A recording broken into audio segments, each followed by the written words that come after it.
Welcome to Raise the Line with Osmosis.org, seeking solutions with leading experts on how to increase healthcare capacity so people can get the care they need during the COVID-19 crisis and beyond. Hi, I'm Shiv Gaglani, and today on Raise the Line, I'm happy to be joined by Dr. Keith Smith. Dr. Smith became the first dean of Purdue University Global School of Health Sciences in 2007. He later served as vice provost of the university and returned to the School of Health Sciences, where he currently serves as the vice president and dean. Highlights of his tenure include development of groundbreaking hybrid clinical programs, a unique military-only associate's degree, and innovative 3+1 bachelor's degree programs geared towards community college partnerships. So, Dr. Smith, thanks so much for taking the time to be with us today. Delighted to be with you. So can you first start by telling us a bit more about your background and what led to your interest in leadership and organizational change? I have a very eclectic background, graduate degrees in theology and management and education. I'm one of those odd kids in that in elementary school, I was often fascinated by the rise and fall of empires and how leadership played a role in that. And that just kind of continued on as I grew older. So I've always been fascinated by what a huge difference leadership makes and what a huge difference organizations and all of their different flavors, public, private, nonprofit, make in our society, in our world. So it's a real area of both fascination and passion for me. Yeah, so I'm curious, how did you wind up getting your start at Purdue Global in 2007? What led to that and what led you to decide to join Purdue? Yeah, I had been a dean at both a couple of different residential universities and had dabbled in the online world, had helped develop multiple online courses. But at that time, what is now Purdue University Global was Kaplan University. And they were one of those early leaders in the online space. And I wanted to really go full bore into both the online world because I'd become quite captivated with the efficiencies of it and the efficacy of it, as well as being desirous of being an institution that was really adult learner focused. As much as I love my colleagues and the students in the traditional university world, my passion was really around adult learners. So that was an opportunity for me to do both and was able to be the founding dean for the School of Health Science at that point. So can you tell us a little bit about the size and scope of the School of Health Sciences? I mean, the reason we call this podcast Raise the Line is it's all about how do we increase healthcare capacity. And clearly for a lot of your career, you've been doing just that by leading these health science degree programs and certificate programs. Sure. Our school is now about 7,000 students. We've grown last year by 12%, the year before as well. So that's not surprising to me in a number of ways. Once we became a part of the Purdue system, certainly I think the Purdue brand helped us in that regard.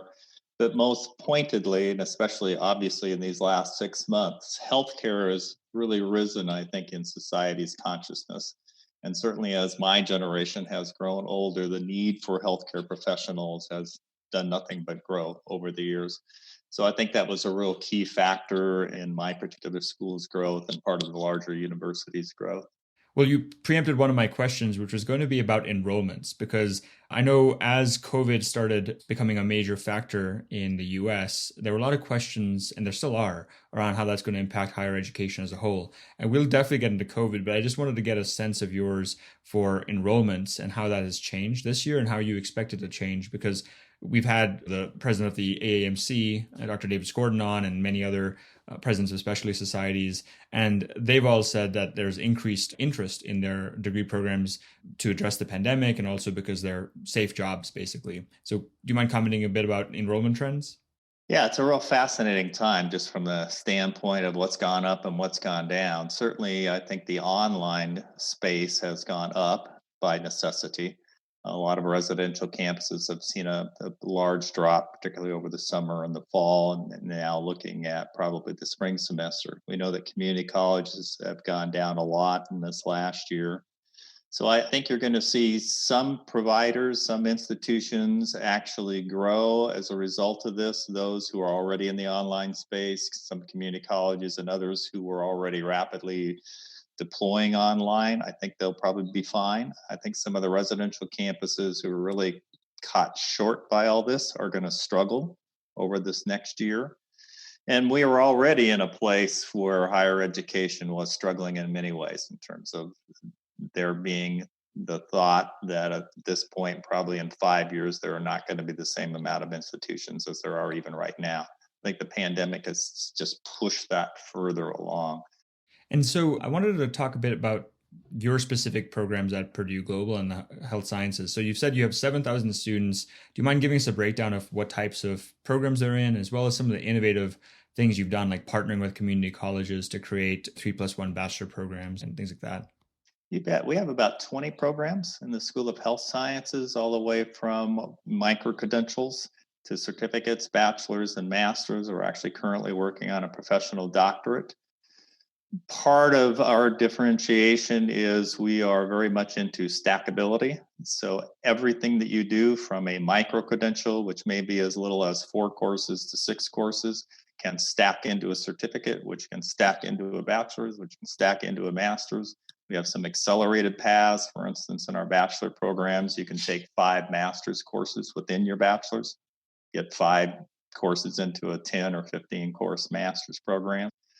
So we try to stack those always in what we do. We try to cover a wide variety. Often people think nursing is within the School of Health Science. Generally, it's not. So we do not have nursing. We do not have a med school at this point, but we have things ranging from medical assisting to health and wellness coaching to Master of Public Health to health informatics, healthcare administration. So quite a wide variety of clinical programs, administrative programs, and more the public health type of programs. That makes a lot of sense. And, I'm sure you're familiar with the same data I am of the Bureau of Labor Statistics here in the US, showing that 6 of the fastest 10 growing professions in the US are in healthcare. Yeah. And you indicated that, you've seen some tailwinds around that over the past few years in terms of enrollment increasing and the aging population. Can you talk a little bit more about some of the programs you've set up specifically to deal with that based on the industry trends and where you'd like your graduates to go and work?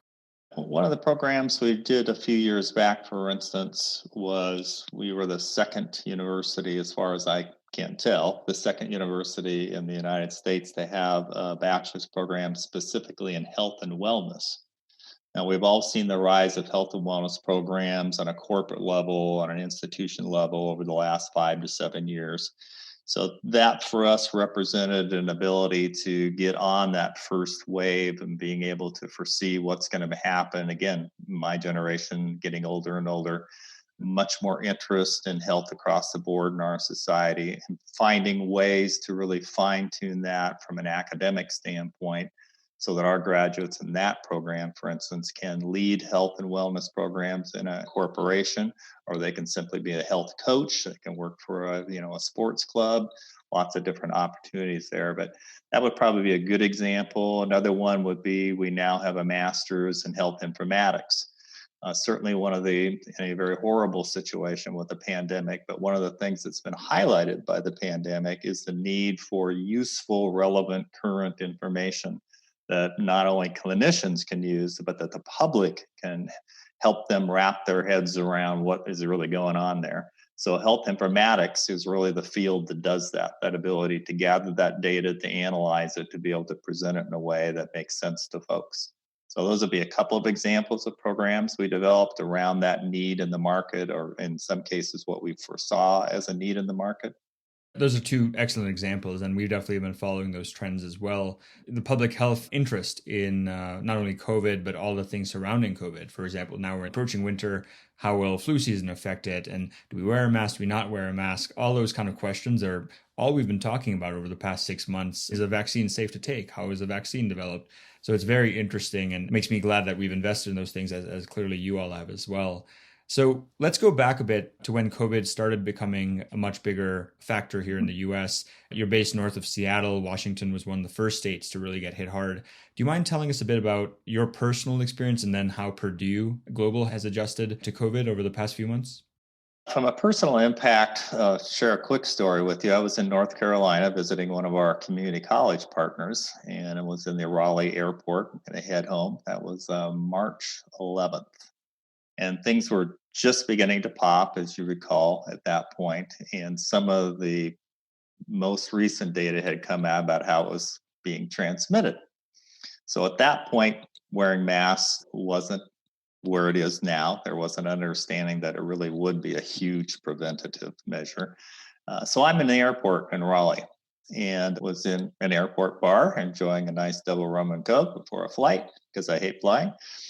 And the gentleman next to me, a delightful young man who was very lively, very energetic, very social, and about 6 inches from my face for easily a half an hour. And as I'm talking to him and thoroughly enjoying the conversation, in the back of my mind, I'm going, oh my God, I hope this guy doesn't have COVID because I'm going to get it next. Got on the plane, got home, and was sick for the next 3 days. Not because testing was just horrible at that point. I don't know if I ended up having COVID or not, but it was one of those early on, this can so easily go south. And as we saw it, it went horribly, horribly south. So we've learned a lot, I think, in healthcare through this process. I think one of the biggest learning lessons from my standpoint is that healthcare writ large needs to do a much better job of marketing truth. That it's not enough just to put out data, stats, here's the 3 recommendations, mask, social distance, etc. You have to market that because not everybody clearly is in a place where they can just take raw data or raw facts, or raw recommendations, and be able to translate that into real application. That's a really good point. It all comes down to behavior change, I think. And I think the marketability of the right facts and right data helps people go from pre-contemplation, not even knowing about how COVID is transmitted, to then contemplation of, oh, I know how it's transmitted, so wearing a mask will help reduce that transmission. But then getting people from contemplation to like actual action is another tough challenge where we see a lot of drop off. So that's a really funny and interesting story. I hope, I don't know if you hope that you got COVID and that maybe you're immune now or you don't. But I'd love to hear too about how did you, leading this massive organization, have to adjust your operations with over 7,000 clinical sites? What did your students do and your faculty? Yeah, in one sense, we've been very fortunate in that we are an online institution and our employee base are virtual. So my entire team is all over the country. And that's typical of us as a university. So from one standpoint, operationally, it wasn't the massive impact that it has been on my colleagues at a residential campus. However, it obviously impacts our students. We're a pretty nimble institution, so we instituted a number of COVID-based policy changes. And we just put them out there as, while we're in this pandemic, we're going to do business differently for our students. An example would be we extended our incomplete by a whole term to give students more time. In my particular arena, with the number of clinical rotations that we do, we worked with the clinical sites and with accreditation agencies, multiple accreditation agencies, to establish alternative clinical abilities, either virtual or some other means to accomplish the same end without physically being in a locale. So we went to great lengths to be able to meet what was the reality of the circumstance. Perfectly, of course not, but we were really pleased that we were able to do a lot for our students and make it possible for them to continue their studies even during this mess. That's wonderful that you guys were able to adjust that. And obviously, being a remote company, and as far as your employee base, we can relate to that. The biggest challenge I found was a lot of our employees who normally work from an office, even a co-working space, and they have some distance between work from home. And they also had their children at home for a lot of time. And that was the hardest thing for many of our working parents. Is it's one thing to have your own home office or go to a co-working space. It's another thing if you don't have childcare. Was that an issue on the employee side that you all faced as well? It most certainly was. And just on a very personal level, before the broadcast started, Shiv noticed the artwork of my wall. It's my grandchildren. I have 3 children, and all 3 of them are home with their children. So I certainly saw it from a very practical standpoint, the impact on my own family and with our employees as well. So because we are virtual, we do Zoom and Google Hangout and everything else manageable all day long. And it would not be uncommon for these fairly seasoned virtual workers to be a little askance because they weren't used to having their kids running through the background, shooting Nerf guns and, Mommy, I need lunch now. And just those normal things that go with my kids are at home. And now what do I do with that? We've tried to just adjust as much as we can to make sure that our folks get taken care of in that way. And we just have an understanding that funny stuff is going to go on in our meetings now, and just expect that. I couldn't agree more. I mean, it's actually been very humanizing. If you remember that BBC interview that went viral last year, or maybe 2 years ago, of the gentleman talking about a very serious subject, I think it was North Korea, and then his two children came in and his wife came in running to get them out. It was Right. That's like the new normal now. So we've seen, for example, just focusing on like telemedicine, where reimbursements were enabled for telemedicine through the CARES Act, and now it's very clear it's here to stay. And some of those temporary measures have become long-term measures. What are some of the long-term effects you think COVID will have on both our education system? You already talked about maybe accelerating some of the consolidation or demise of some of the higher ed institutions that may not be in the right financial situation, as well as the healthcare system. I'd love to hear your take on the lasting impact. I think it is going to have a significant lasting impact. And interesting, you noted telehealth. We launched a telehealth micro-credential, for instance, in August. We had been intending to do this probably for about a year, but here's the pandemic. Oh my God, we better get something out there. I think that's an indication of what's going to be happening. Telehealth wasn't going to go away. It was already beginning to have inroads into the system. But healthcare, as much as science changes on a moment by moment basis, healthcare practice has traditionally changed very slowly, and higher education vastly more slowly. So I think some of the things we're going to see with this is you'll see now telehealth as it is right now, literally, that will exponentially grow across healthcare. And as clinicians in particular get more used to how that works, I think they'll become much more amenable to that becoming a mainstay. So I don't think telehealth is going to go away. That's going to now become a new fixture for us. And that's going to do a lot of good for a lot of people, certainly for elderly, certainly for those who are disabled, certainly for the rural communities across the country. That's going to be a huge boon, a definite asset. I think there's some, from the educational standpoint, a little biased because obviously I work for an online university, but I've been in the residential world. I think this was a phenomenal wake-up call to traditional higher education, that you must get in this space. And you need to see this space as something quite different from the traditional classroom setting. I've taught in classroom, I've taught online, I love both. But there's been this fallacy for many years that for those online folks, all they do is try to translate what we do in the classroom to the online world. Not at all true. It's a different venue, it's a different modality, you have to do it differently. And it's equal, if not better, at times than what happens in a residential classroom, depending on the class. So I think we're going to see institutions take a bigger bite of that apple. And we needed that. We need that as an educational system. And I think our country needed that, particularly for adult learners. It's time to be able to embrace that modality. So this is old hat for you all, like having so many faculty and yourself who are very experienced teaching online and knowing the differences.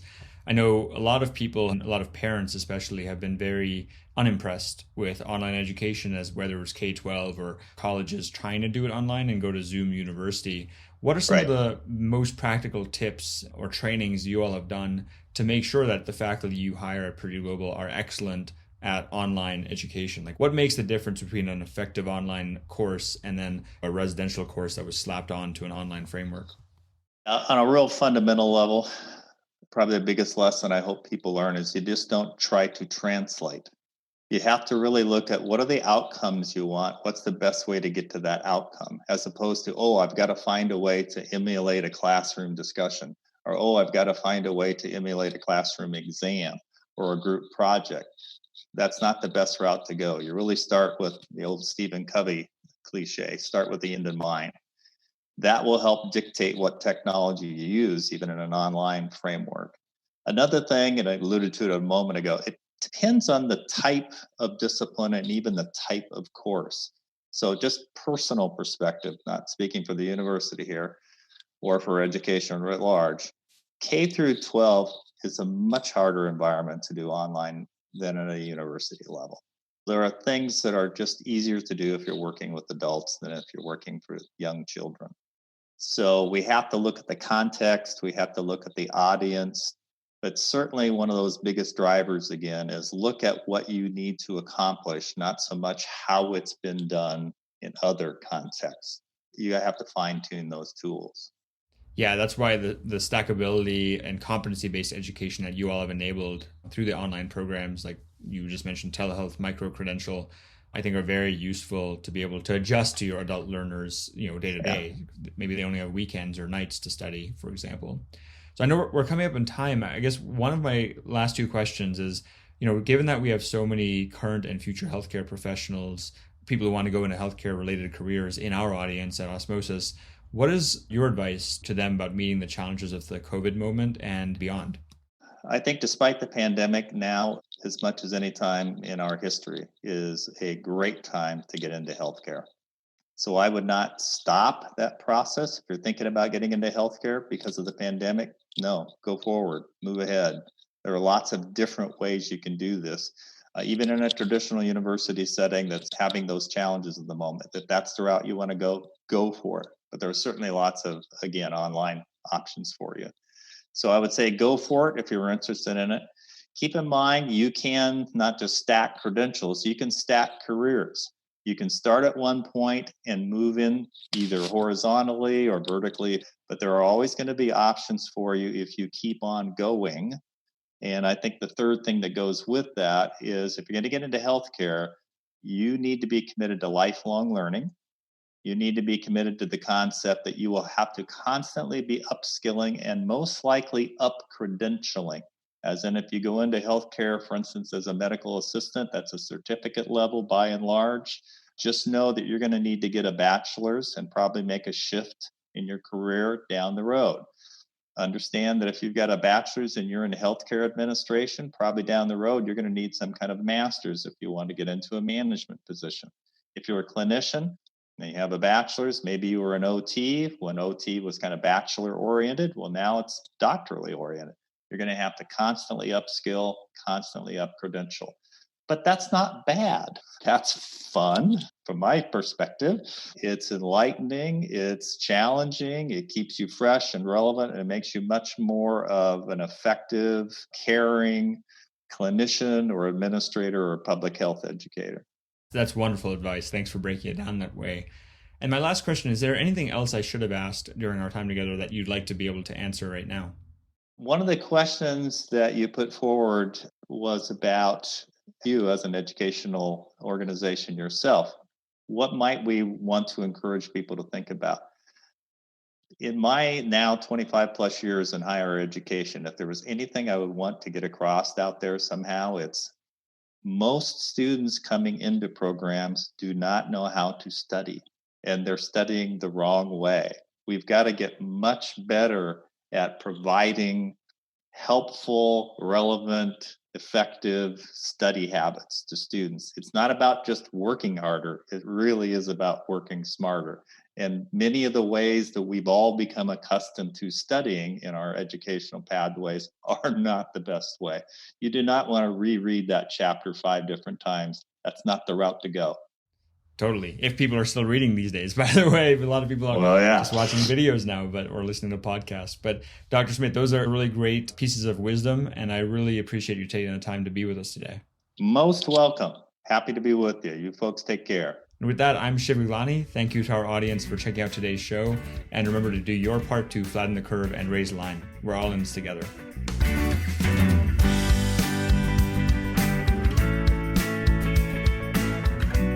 For more information on how you can help raise the line and flatten the curve, go to osmosis.org/COVID-19. If you like this podcast, please share it on your social channels. You can also subscribe to the series and check out all of our podcasts at osmosis.org/Raise the Line Podcast.